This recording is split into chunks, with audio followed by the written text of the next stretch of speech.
Week 10 college football breakdown here. Good battle in the ACC. We've got Syracuse traveling to Pitt. Seeing Pitt at home is a 3.5-point favorite and a pretty low total as well at 48. Right off the bat, I've already played this game. I've already Pitt minus 3.5. Official 1-unit play for me.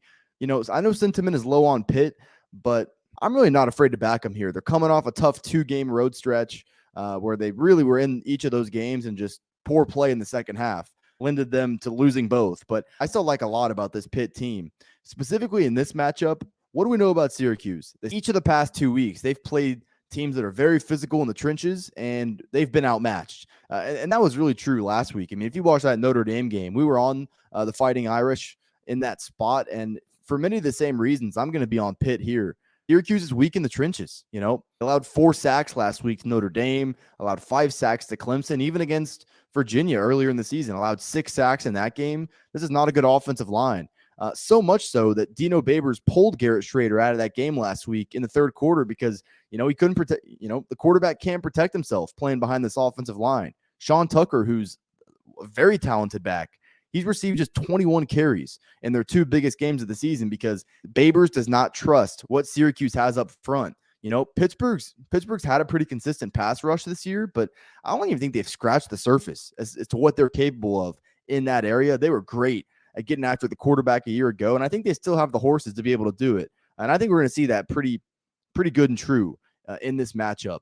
I think Pitt is fine at stopping the run. They're pretty good at defending the pass. Like I said, they haven't played complimentary football themselves over the past 2 weeks, really in the second half of either one of those games, and that's really been the reason they've lost. But this offense, once again, much like Notre Dame, Notre Dame is nothing special offensively. They put up 41 on Syracuse last week by lining up the football and running it down their throats. This is a pretty weak, by Power 5 standards, Syracuse front 4. And Pitt's offensive line, very experienced. They've improved mightily throughout the season. Pitt's lead back is at almost 6 yards per carry. He's really been a emergent part of that offense throughout the year. There's no reason for me to expect that Pitt won't be able to line the ball up and just out physical Syracuse in this matchup. Now, Keaton Slovis is nothing special at the quarterback position.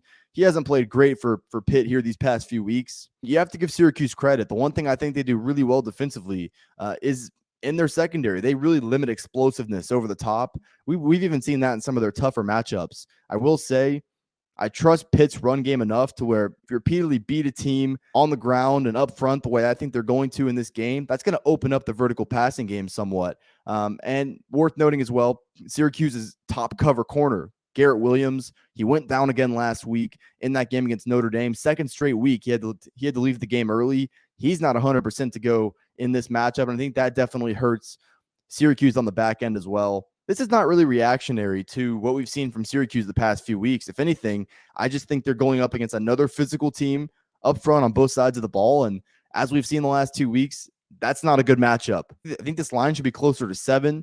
I think a lot of people have thrown in the towel on Pitt. They're 4-4. It's been a disappointing last few weeks. And I'm not the biggest Pat Narduzzi guy ever. I'll be willing to admit that.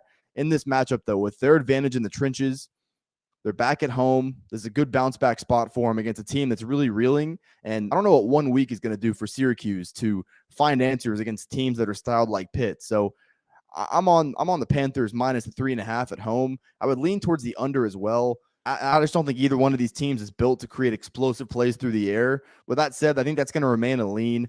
My official play in this game is on Pittsburgh minus 3.5. All right, before we get out of here, I know you see this shirt right here. Head over to proud90.com for all your golf apparel needs. Obviously, got very unique but comfortable polos with the colder weather coming. Great selection of hoodies and quarter zips. Go to proud90.com and browse their selection. If you see anything you like at checkout, use code Fordham. Going to get you 15% off your entire order. That's code Fordham at proud90.com is going to get you 15% off your order. Support me, support Proud90, proud90.com.